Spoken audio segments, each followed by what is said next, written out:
Hey there, it's Ryan Skaggs. Thank you so much for tuning in.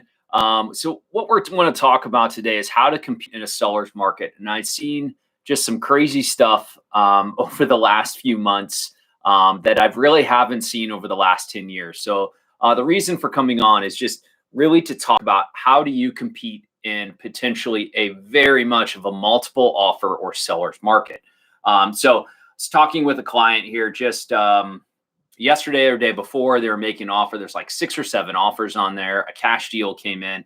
How do you compete with some of this stuff? How do you actually get out there when every deal or every transaction or every property you like has multiple, offers on it? So, there's the easy stuff like, 5% down to 10% down can help. But, sometimes you're going to be at your limits. You're not going to be able to actually get through it. So, first and foremost, one of the things and the reason for this video is that I've seen is that listing agents are creating basically a lender's questionnaire. And I've got one up in front of me on my other screen here. I'm going to read you some questions. So what they're doing is there's 6 different offers. They're actually going to the lender. Hey, Ryan, tell me about John and Jane Doe. And here's some of the questions. Has the buyer turned in everything? Are they a strong buyer? Has the buyer filed their taxes? Will they have to do a credit rescore? Is cash to close in place already? There's 10 questions here they go through. I've got another questionnaire I just received recently, and it says, hey, lender's name, lender's company, the approval type, was the income affected by COVID? Don't love that question because pretty much anybody can say yes, but that doesn't necessarily mean that's a positive or negative. So, for a list agent, if you happen to watch this, like you really want to dive into, and here's my first tip: documentation, documentation, documentation. Have they provided pay stubs? Has the income been calculated by you, loan officer, or by someone else on the team? So do you want to trust someone that's been doing it for 10 years and reviewed the file from top to bottom, or somebody that's maybe been in the business for 1 year that's paid an hourly wage and works on a team? A couple of the other questions, which I found really interesting, that on this one, it says, do you have local or in-house processing or underwriting? Right? So like for us, all of our processing underwriting is local. Like I have my own team. I'm going to talk about that here in a second on my second tip.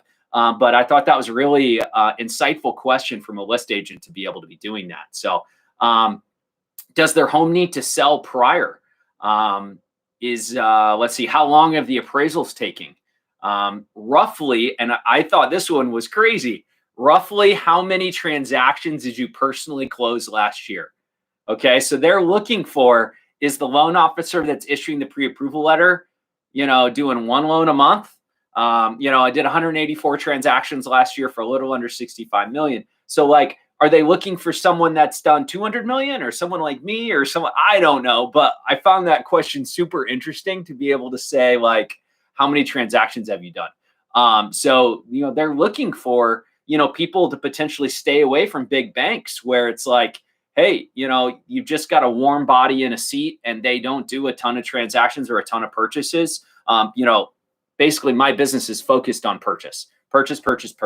Now we have these refi swings that come up, but that is 100% purchase. So, one of the things I can tell you is that listing agents are absolutely positively asking questions to the lender. So here's your start to get back into your tips here with documentation.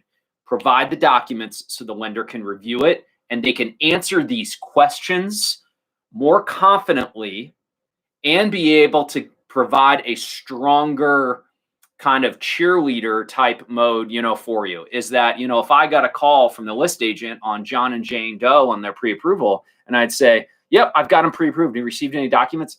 I have not yet. They'll be sending those over shortly. Hey, they look great though. Okay. But do you know if they filed their taxes? No, I don't have that yet. Right. So the more, no, I'm just not sure yet. Right. That's going to provide that little piece of like, I don't know if we should take this offer. And when they talk to their seller, that absolutely could be the case, right? So the more you can get that documentation in, get it reviewed by the lender, that is absolutely positively tip number 1. Tip number 2 is work with a loan officer and a company that can actually get you underwritten. So in this crazy market, what a lot of companies used to do is they would actually underwrite you prior to you getting a contract. Most companies, my previous company, other companies, went away with that for the most part. They said, hey, we're too busy to take on files without doing that. Now, the benefit I have is that with my own two assistants, with my own processor, with my own dedicated underwriter, with my own dedicated closer, I can do that because I can gauge file flow. So lenders can do that. Not everyone can, but there are lenders out there that can. I'm not the only one in the world, let's be honest. But with that said, I can take a file and say, hey, you've given me absolutely all of your documentation. Let's get this underwritten. So therefore, when you make an offer, it's not a pre-approval. It's actually been conditionally approved from underwriting. And therefore, maybe you need appraisal, title, insurance, really basic stuff to round out the loan. And that should make the seller feel way more comfortable to take your offer over someone else's. And again, in a competitive market, that is so incredibly important. If you want to learn more, drop me a quick email, Ryan@neighborhood1. I'll be happy to kind of share the details around it. We don't do it for every single loan program available, but those that have, W-2 income, that are looking at conforming loans, things like that, we will actually get it underwritten for you. So one of the other questions I saw, and this is absolutely kind of tip number 3 for you, is cash to close. Do you have your cash in the market, or do you have it sitting in savings, liquid and ready for the transaction? Do you need a gift? Do you need to get a bonus? Do you need to get something else? So the strongest possible opportunity you can give yourself is have that money ready, right? Have that money ready. Did you put your money in Tesla stock and you went from $75 up to $900 and now it's down to $650? Like, did your 50 grand now become 30 grand? And now all of a sudden, maybe you're just trying to, scratch up the down payment that you thought you had before. Take your profits, get it in your savings account. If you're serious about buying a property, have the money ready, right? If you miss out on a little bit of gain, you also miss out on any potential loss. So that is 100% tip number 3, is get that cash ready, because now you are even stronger to a seller. Because myself, as a lender, ring, I'm talking to that list agent. I said, hey, I've got John and Jane Doe. They've already liquidated their funds for closing. I've got their W-2s. I've got their pay stubs. I've calculated income. They've got great credit. They are ready to go. Right now, my average clear to close from application clear to close is 19 days. I would anticipate a 3-week closing if your sellers want to make that happen. And I can commit to that and actually be held accountable to it and be able to actually produce those results because I have everything up front. So, tip number 3 is a little couple-fold, but, get that cash to close ready, but really get ready for the entire transaction and work with the lender that can actually produce those sorts of results. Ask, what's their average application to clear to close time, right? So I follow mine every single day on reports. My average application to underwrite is 11 days right now. So, and that's for this year so far. So, we've got a nice little sample size to be able to look at it and say, okay, from the day of an application, average taking 11 days to get it, approved from underwriting. And then from there, the average application to clear to close, hovering in the 20-25 days. So, I was hovering down around 19, went up to 21, went to 22, came back down, so it changes daily. But with that said, knowing that you can get a transaction done in approximately 3 weeks, because the lender, owns each piece of it. They don't have the red tape that those massive big guys do, where they got to stand in line, wait, and that underwriting queue is absolutely huge. So, hey, I so appreciate you stopping in. If you have any comments, write them below. I'll make sure and kind of type in any answers.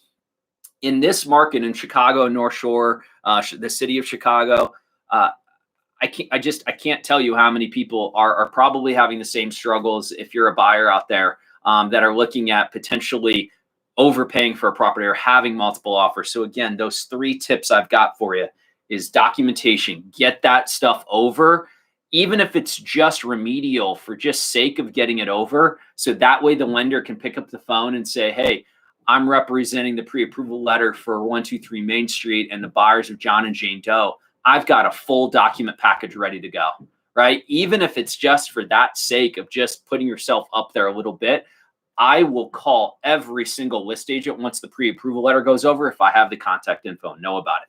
Try to put the client into a better position.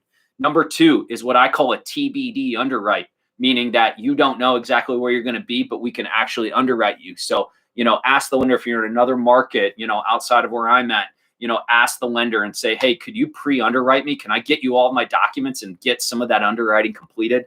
Gosh, that will put me ahead of that next deal.